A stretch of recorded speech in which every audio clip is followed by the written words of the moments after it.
I wanted to address a topic that has been of intense interest to me for actually a long time. Okay, there we go. Um, on today's topic, I wanted to address something that's been of interest to me actually for most of my professional life. I've always worn two hats, one as a clinician and one as an academician or a scientist.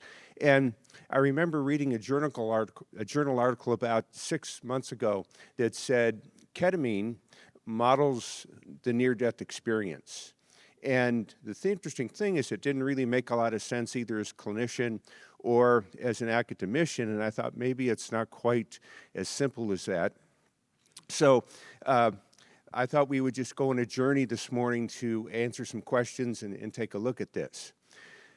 So near-death experiences have actually been reported for as long as, for thousands of years, actually.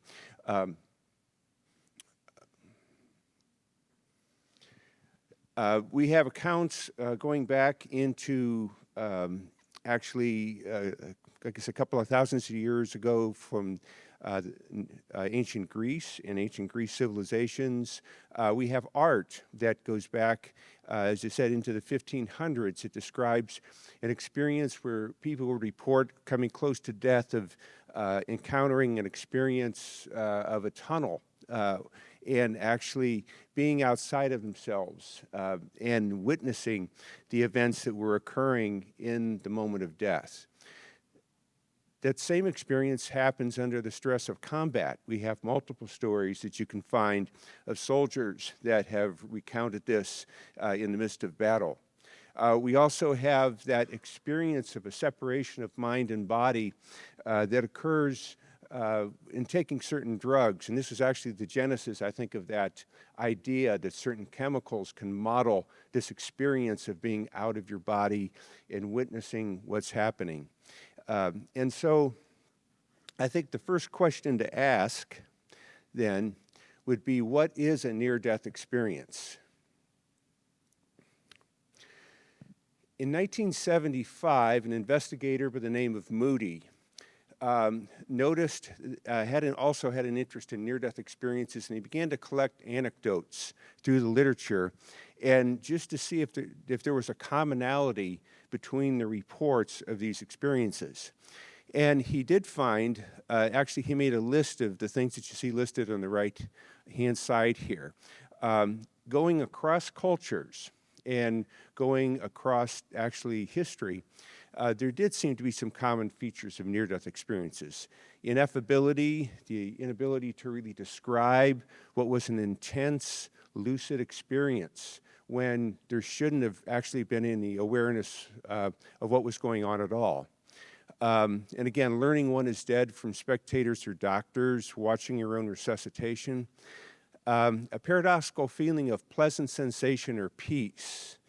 And again, sometimes there were auditory sensations with this. There was the traveling through a tunnel, and we've mentioned this before. Meeting other people. One of the interesting features of this is it's common in the near-death experience to have an encounter with people who have been deceased before, whether or not you knew they were deceased. A panoramic review of one's life. Some people report the experience as being as if you have a 360-degree view of what's happening. And there's also a life review of looking at events in your past life. And then the sense of returning to the body. So the interesting thing of Moody's research, as I said, is number one, it was a fairly complex experience, but there was commonality across cultures with this. Then in 1980, another investigator by the name of Ring actually recognized a sequence. He published a follow-up book on this and said, yes, we see that most people will report the sensation of peace, body separation, entering darkness and then seeing the light, and then entering into another realm of existence. And so there was an appreciation that not only was this an experience, but there was a temporal sequence to near-death experiences.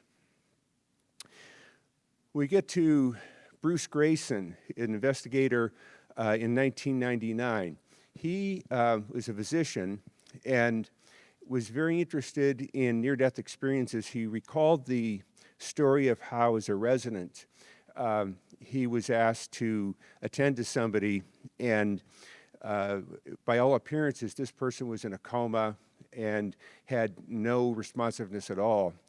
And doing rounds a couple of days later or weeks later, when the patient was resuscitated, she made the claim that she saw the events that took place during that clinical visit.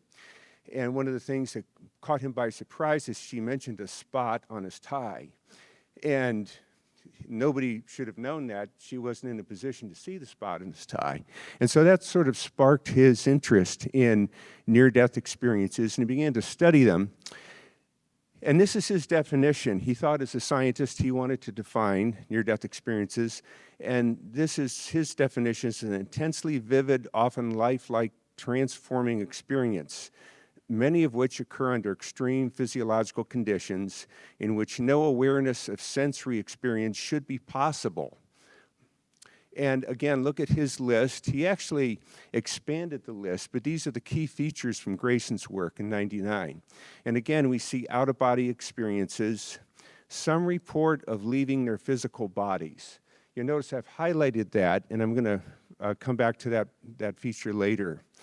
There's the tunnel and the bright light, the encountered with loved ones, life review, intense emotions. They're frequently associated with strong feelings of peace, love, and well-being, and also the encounters with deceased loved ones, sense of interconnectedness, and the loss of fear of death.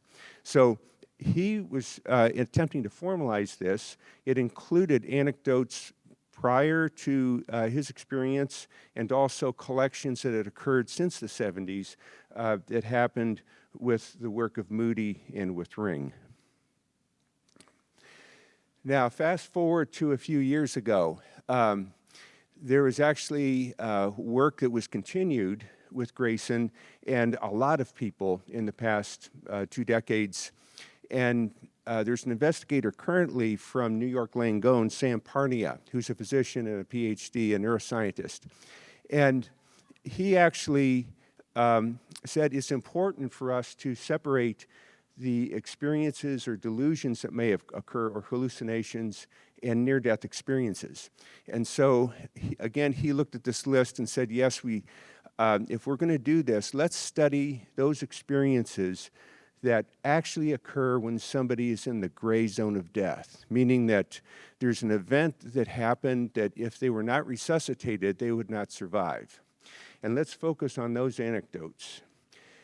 And the common themes he found in those, again, was the separation from the body, heading toward a destination, the reliving or recording of one's life, the sense of returning home, and again, returning to the current life, and also that ineffability.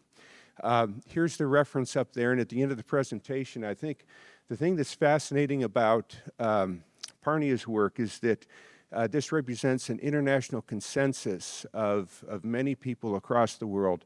And it was, again, it's an ongoing work, and it's something that, like I said, is just really worth the read. So other considerations, he said, is that when we study near-death experiences, let's take a look at what really happens during the death experience. How is it unique and different from drug experiences, dreams, delusions, and delirium?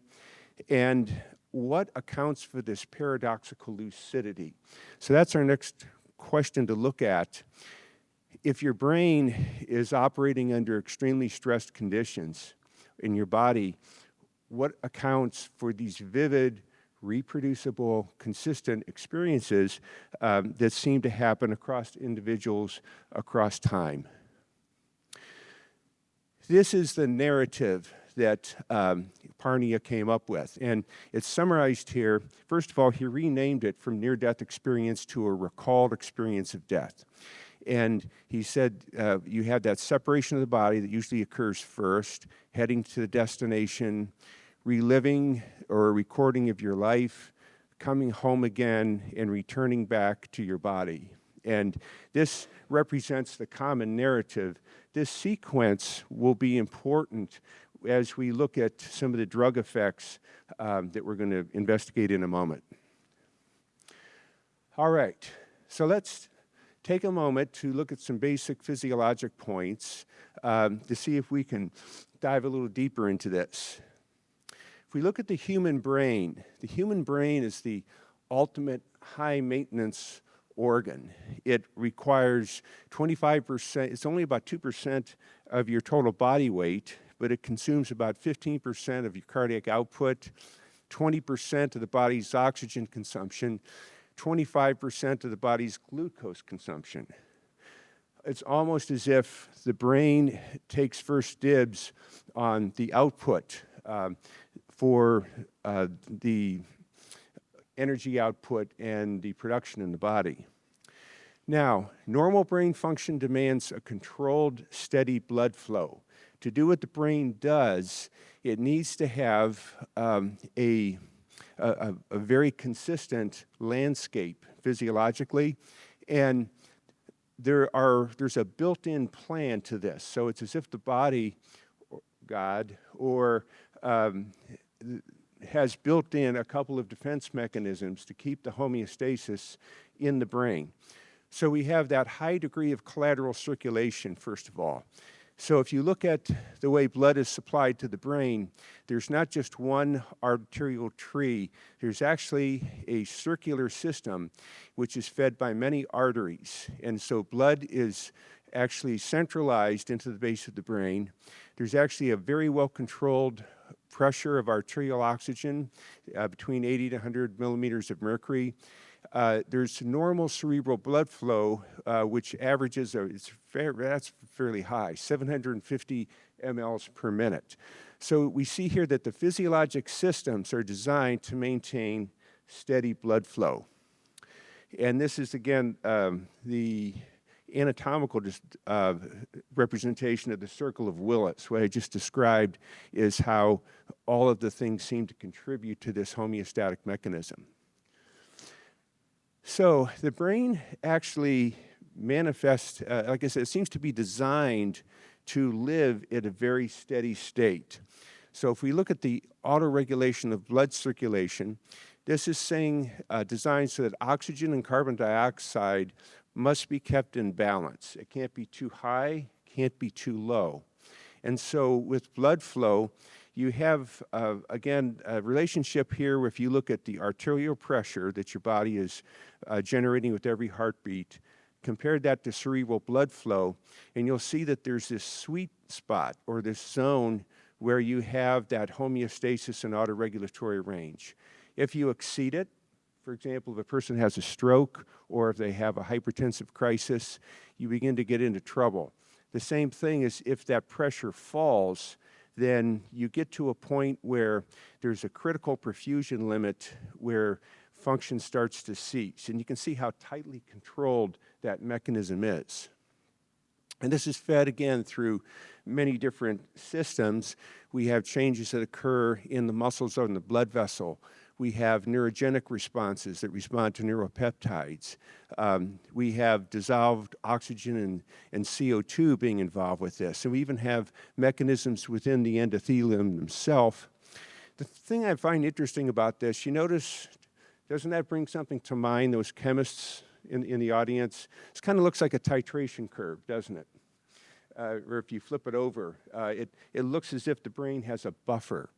So I sometimes think of that as the body's buffering system for maintaining that chemical homeostasis. What happens if we disturb that homeostasis? Well, this plots arterial pressure of oxygen, and as said, this is normal over here, and this describes what happens as that pressure falls.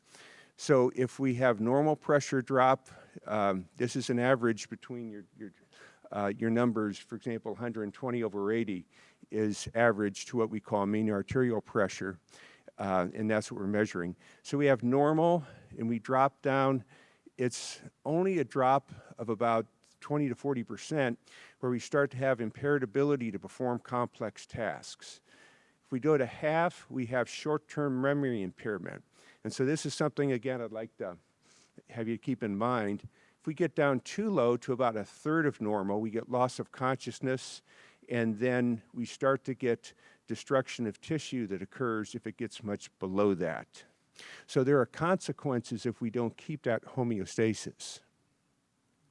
And this is what happens in the process of death and dying.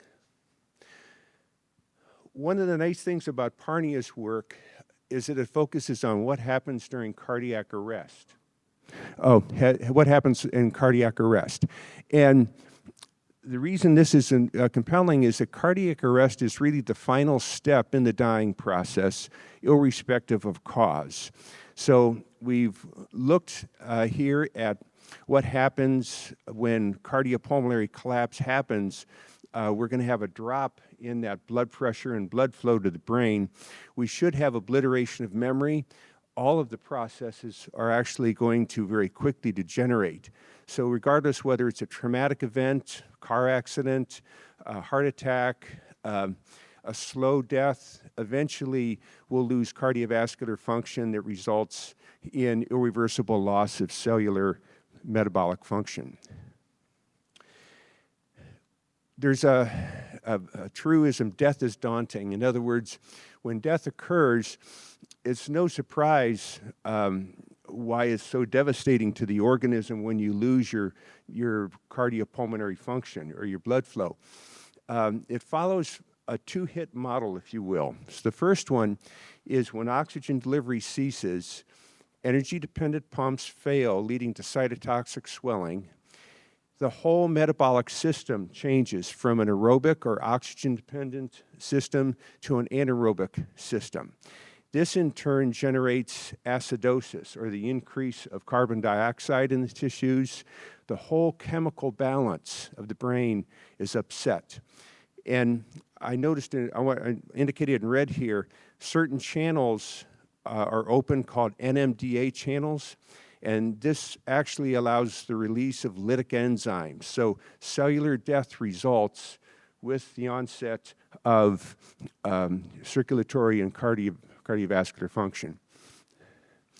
Suppose somebody's resuscitated. Then they have another equally daunting hurdle to go over. You have oxygen delivery that's restored, but now if you give too much oxygen, you begin to generate free radicals, which means that you're going to have endothelial dysfunction in your brain cells. You're going to have another cessation of blood flow. You'll also tend to have hyperemia and an increase of pressure within the skull, which in itself, if you can imagine a swelling tissue surrounded by a hard encased container, you're going to get another mechanism for tissue injury. Now, the most susceptible structures during this whole process are the hippocampus, the cerebral cortex, and the thalamus.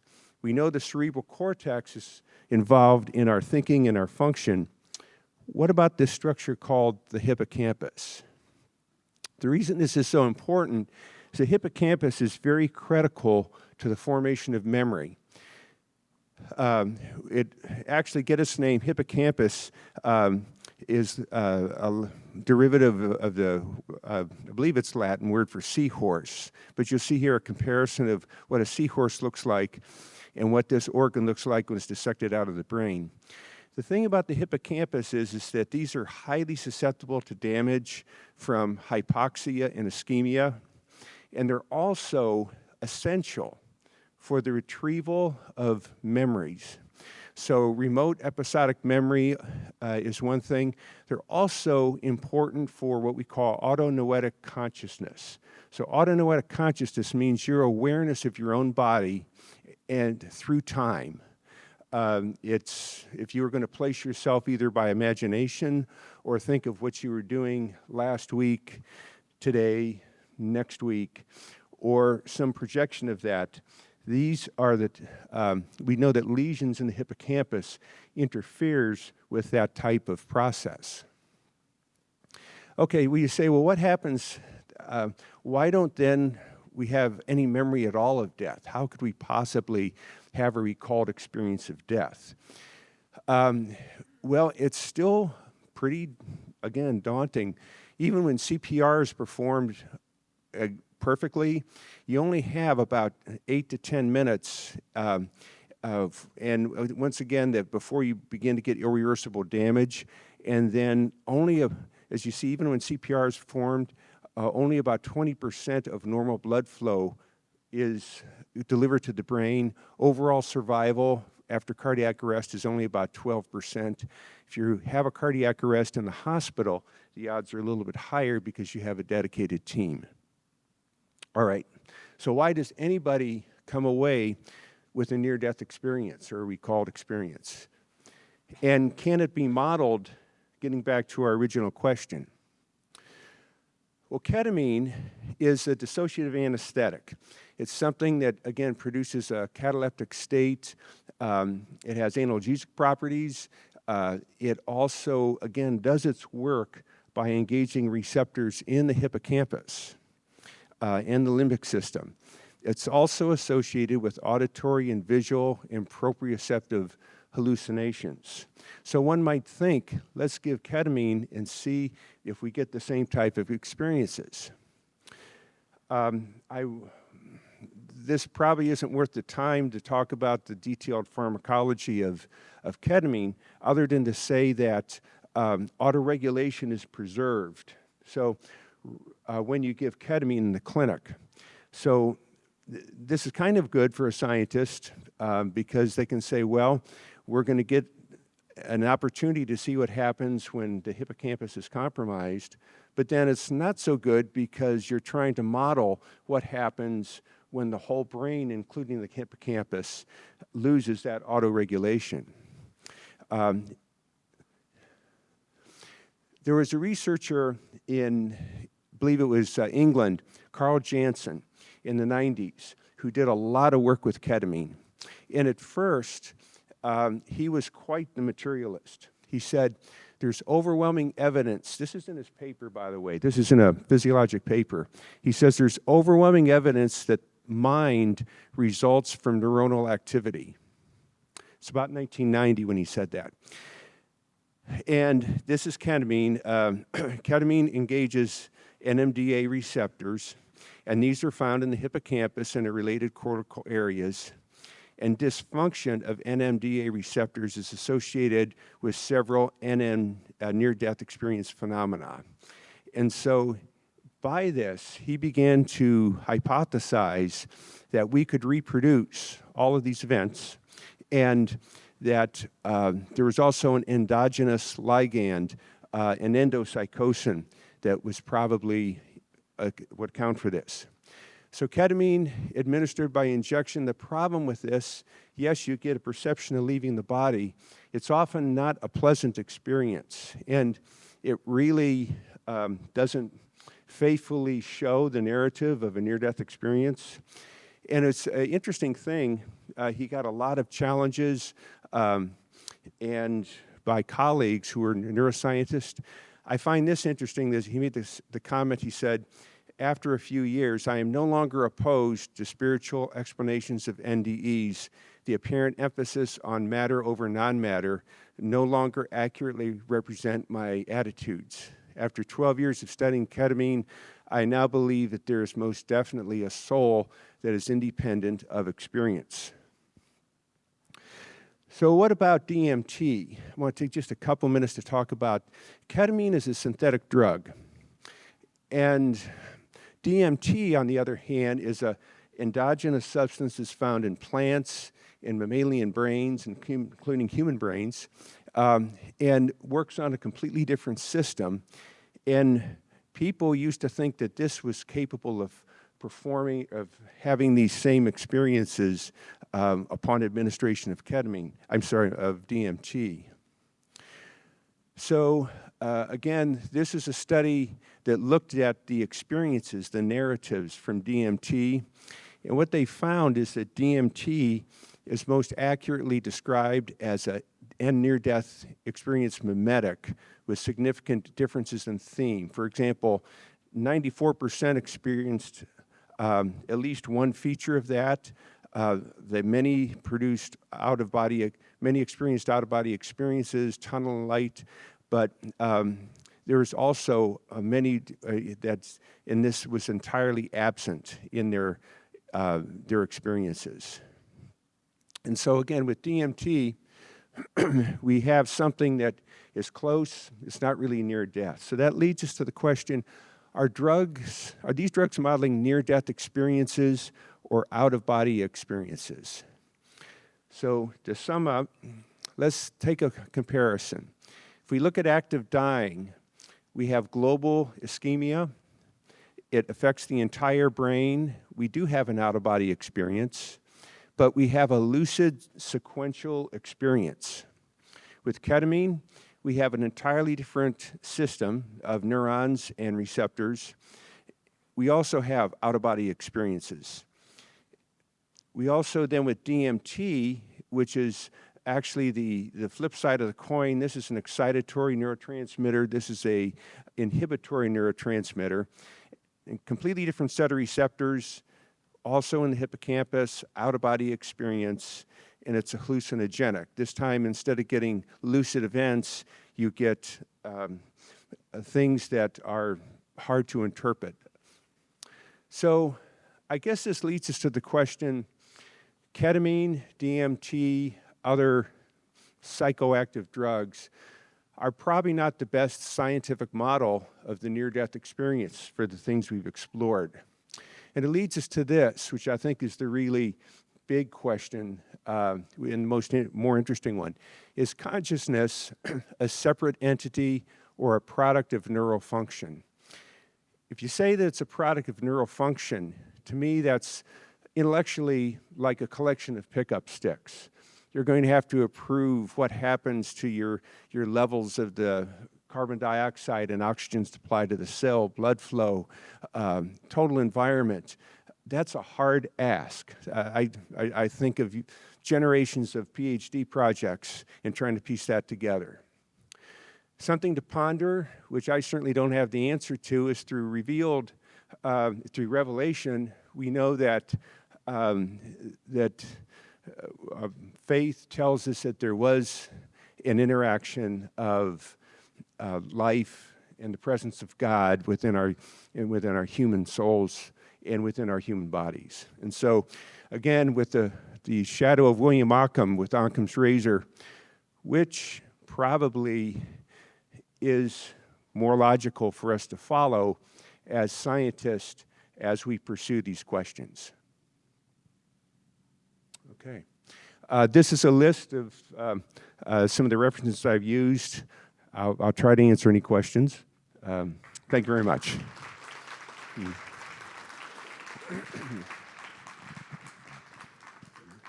you have time for maybe 2 questions. Okay, sure. Done or started any experience where they do ketamine and DMT, since it affects different parts, like together, to see what happens? Has anyone? Oh, to do them together? Yeah.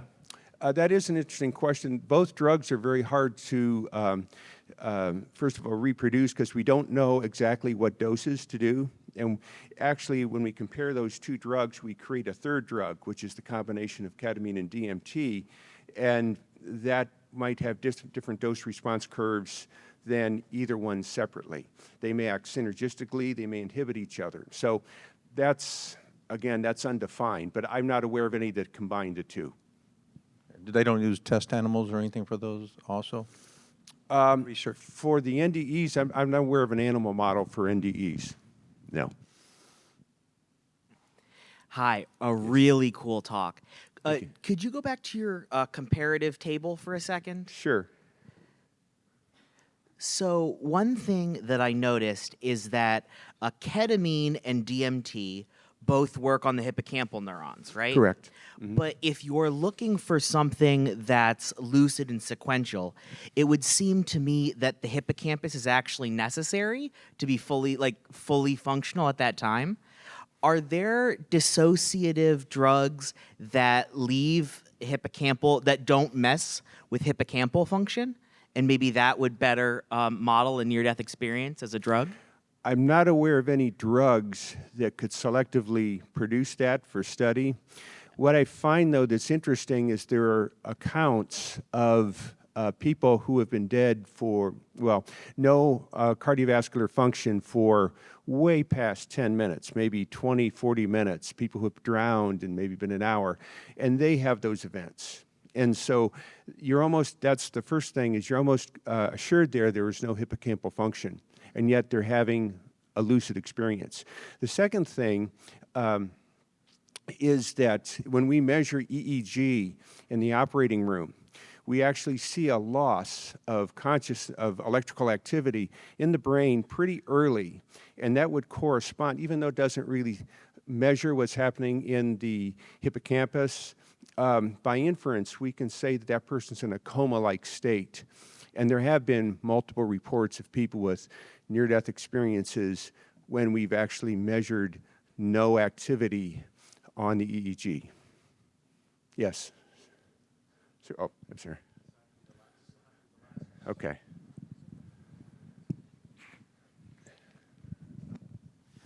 Thank you.